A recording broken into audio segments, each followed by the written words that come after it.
Ensina-me, Senhor, o teu caminho, e andarei na tua verdade. Une o meu coração ao temor do teu nome.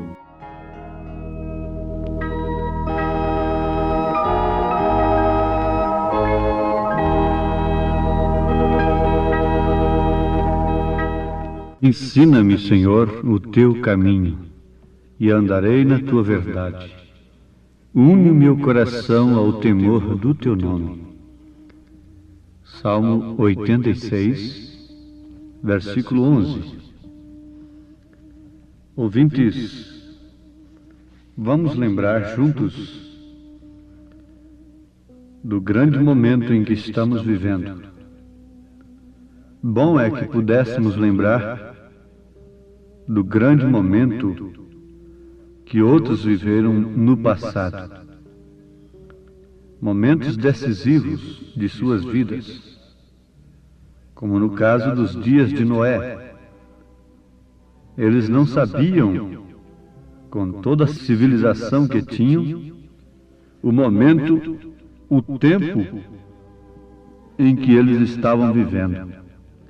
Caso contrário, não teriam ficado inconscientes acerca do juízo que estava por cima deles e que tão breve aconteceria. É bom a gente viajar pelos séculos atrás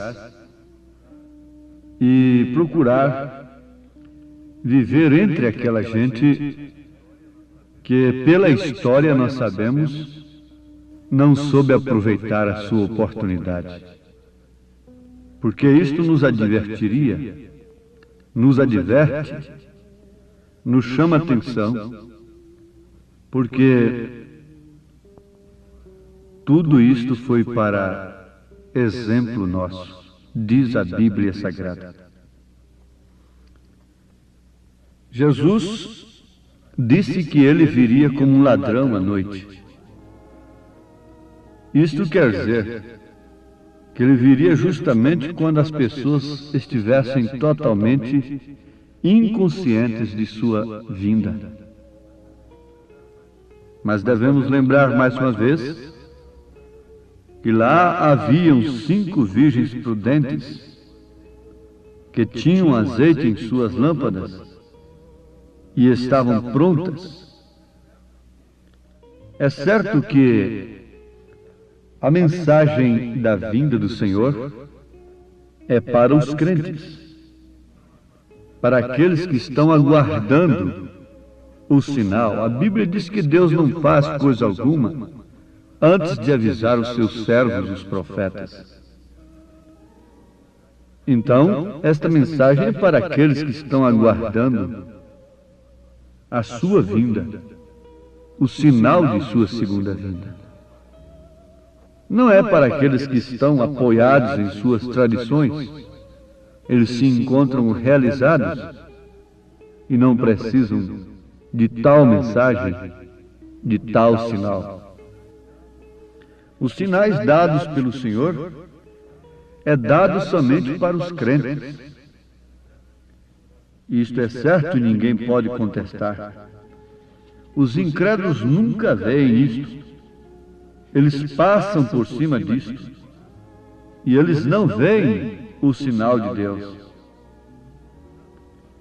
Nós precisamos, em tempo, de lembrarmos que, quando Paulo caiu no caminho de Damasco,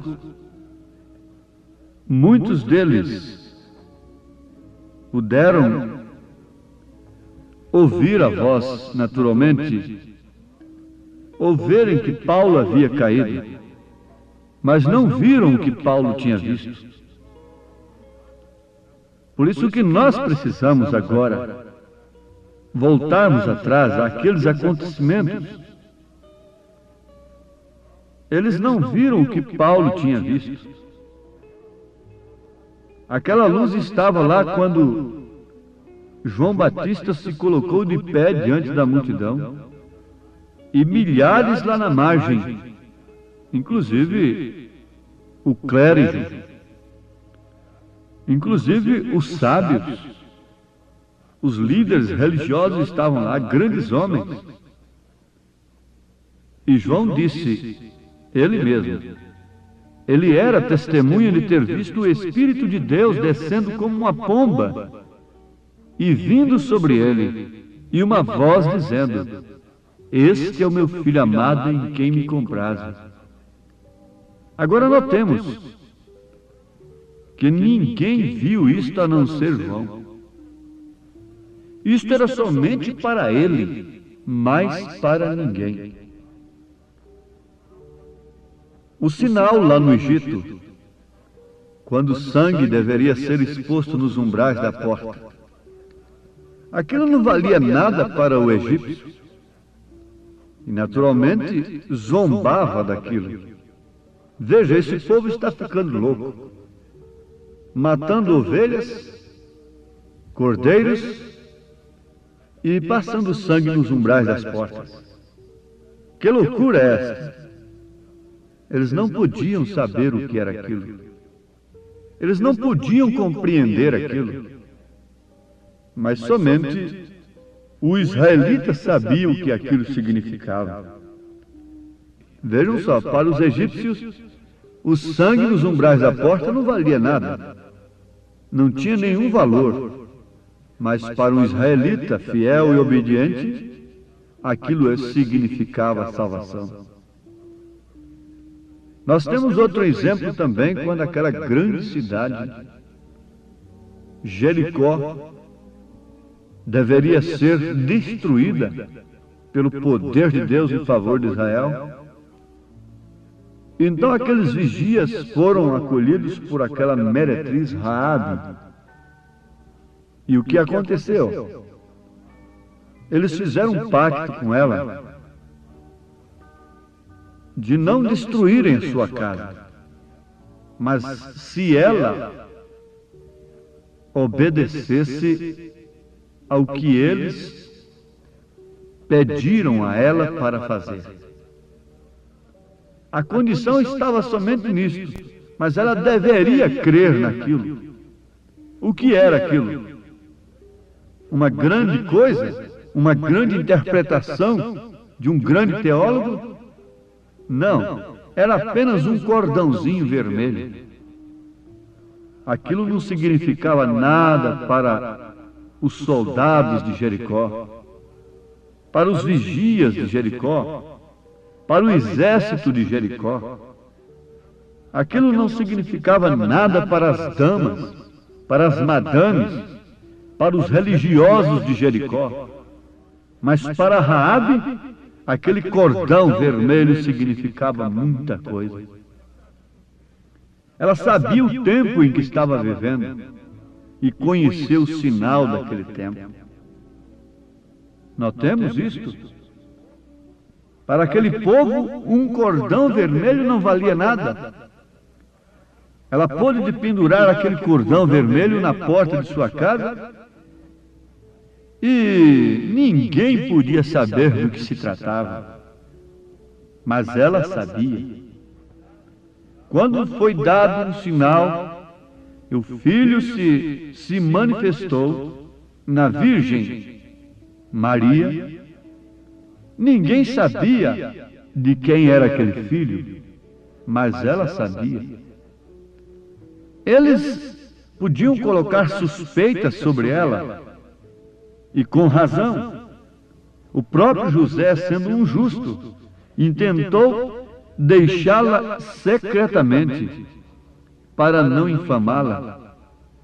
Mas Deus não o deixou precipitar-se de tal maneira e cometer tal injustiça, mesmo de acordo com a lei. Ele tinha direito de repudiar a Maria, porquanto ela estava grávida quando ele a recebera. Mas o que aconteceu? O anjo de Deus disse para ele que o que estava no seu ventre era concebido por obra e graça do Espírito Santo.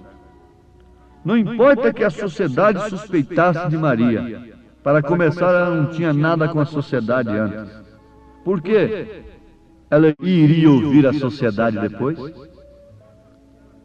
Importa o que ela tinha ouvido do anjo do Senhor e o que o seu coração disse: cumpra em mim segundo as tuas palavras. Ela sabia que o sinal de Deus e o seu tempo estava ali. O cumprimento de que uma virgem conceberia estava se dando ali através de seu ventre, de sua vida. A essas alturas não importava para ela o que pensassem dela, o que dissessem dela, o que falassem dela. Isso não lhe interessava. Ela sabia de quem era o filho.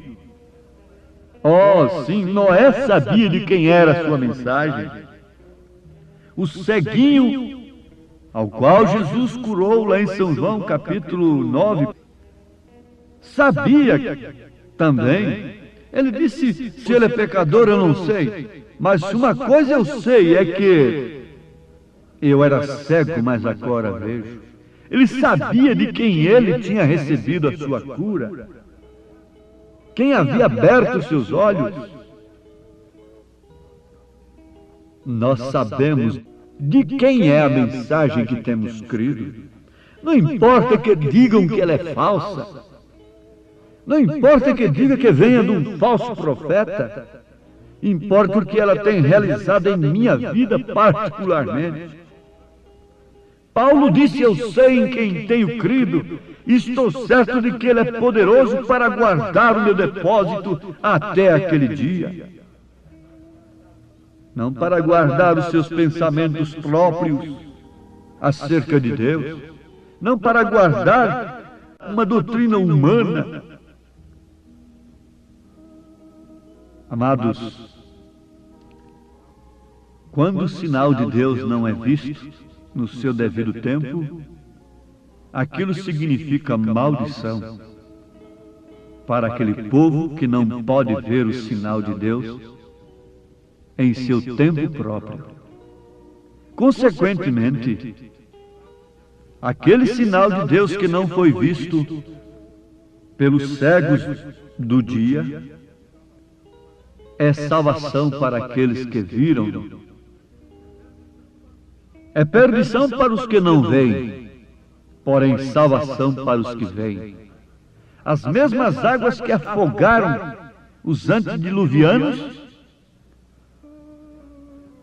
foram aquelas mesmas águas que levaram a arca de Noé para cima.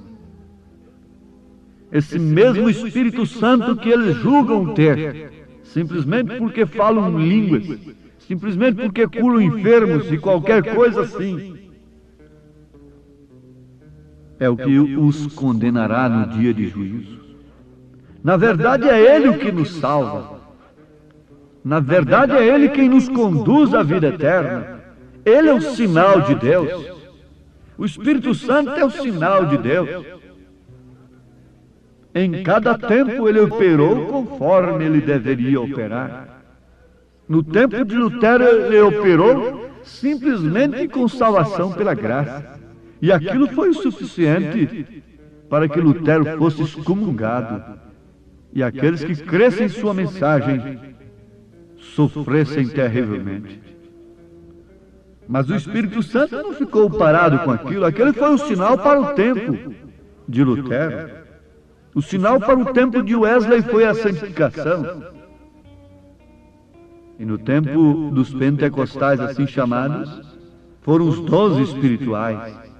Mas agora, é a fé genuína em toda a palavra de Deus. É o novo nascimento verdadeiro para que se cumpra aquilo, e quem é santo se santifica-se ainda. Mas aquele que é sujo, suja-se ainda mais.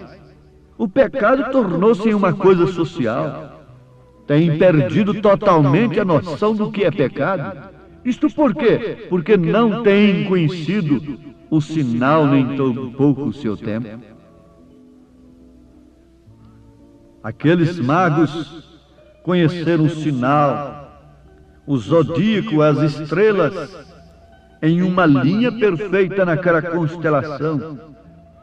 Puderam levar aqueles homens aonde estava o sinal do dia, onde estava o cumprimento das Escrituras naquele instante, onde estava o Salvador. Eu pergunto, o que você tem olhado, o que você tem crido, está te conduzindo aonde? Para a manjedoura? Para a humildade? Para a simplicidade? Para um espírito humilde, sincero, honesto, puro de coração? Ou está te conduzindo para um espírito altivo, elevado, presunçoso, que deseja somente fama, dinheiro, sexo, vícios, etc., folguedo da carne, modas imundas e demais coisas, liberdade da carne? Que bússola está te dirigindo? Que estrelas está lhe conduzindo? Está servindo de orientação para você? Uma estrela é um pastor, de acordo com a Bíblia. Uma estrela é uma líder. Nós somos ovelhas.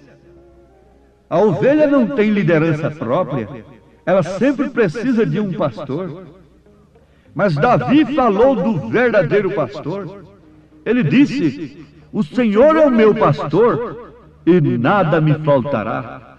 Ele me conduz às águas tranquilas. Ele refrigera minha alma por amor do seu nome. Ele me leva para os pastos verdejantes. Mas o pastor de Davi tem uma vara e tem um cajado. O pastor de Davi unge a sua cabeça com óleo, com o Espírito Santo, e faz o seu cálice transbordar. O pastor de Davi dá prazer à ovelha viver na presença de Deus, no seu tabernáculo, na sua casa, na sua presença, não em casas de diversões mundanas, carnais. Como podemos ser ovelhas? O profeta desta era, estando lá na Palestina, ele viu que aqueles que guiavam cavalos, guardavam os cavalos, vigiavam os cavalos, logo à tarde soltavam os cavalos, e que eles fossem como bem entendesse pelo campo. A mesma coisa os que guardavam os porcos e também as cabras. E ele perguntou o que era aquilo ali, como eram tratados aqueles homens. Sabe o que o seu guia, o seu intérprete disse? Eles são tratados todos de pastores. Mas todos são pastores, sim. Pastores de cavalos, pastores de cabras, pastores de porcos. Mas havia ali um pastor de ovelhas também. E ele disse que o comportamento do pastor de ovelha com as ovelhas foi completamente diferente dos demais. Quando caía a tarde, o pastor de ovelhas as recolheu no curral. E ele, acompanhando aquilo, contou a todas e se pôs na porta. Aquilo era totalmente diferente dos demais. Isso é o suficiente para que todos nós entendamos o que o Espírito quer nos dizer nesta hora. O que é que está nos dirigindo? Qual é o sinal no qual nós temos posto a nossa confiança, a nossa vista? Aquele que está navegando em alto mar tem o seu farol. Aquele que está viajando sobre as nuvens tem o seu método de dirigir. Aquele que está viajando pela terra também tem.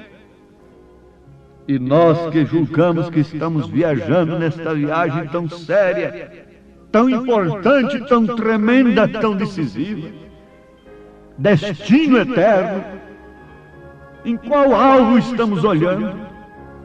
Qual o sinal que nós temos de que de fato estamos na rota certa.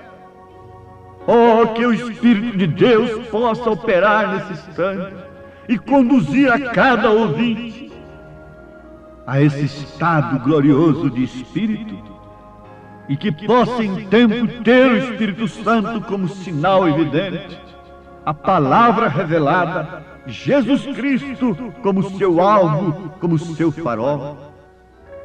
Em nome de Jesus, nós desejamos estas bênçãos. Amém.